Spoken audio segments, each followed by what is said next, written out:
registered nurse, ano bang future mo? Pumunta ng ibang bansa. But I'm not ready to go to the US. I'm not ready to go to Canada. I already have a kid, right? So let's just try within Asia. So I went to Singapore.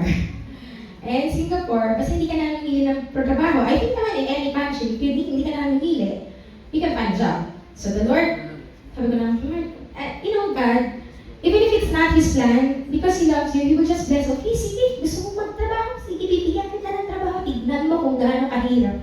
So I went to Singapore. Di ba, mga Pilipino sa Pilipinas, they think life in abroad is cloud nine.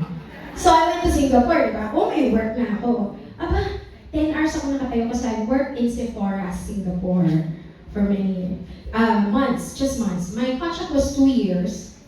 Pero, ano pa lang, parang 5 months pa lang ako, tatlong balikan na ako sa Pilipinas sa sobrang homesick ko. So, but anyway, when I was there, this is the song that ministered to me. It said, I can't live a day without you. You know, no, but not everyone can realize how tough life abroad is. You miss a lot of people. But you know, the very person that stayed with me was God. When He was with me, I can conquer anything. And I was very comforted.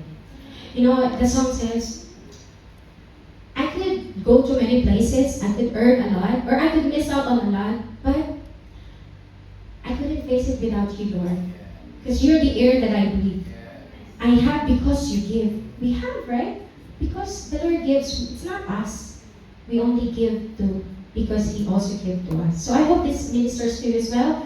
This is the last song, promise. Okay. Sige po. Can't Live a Day by Avalon.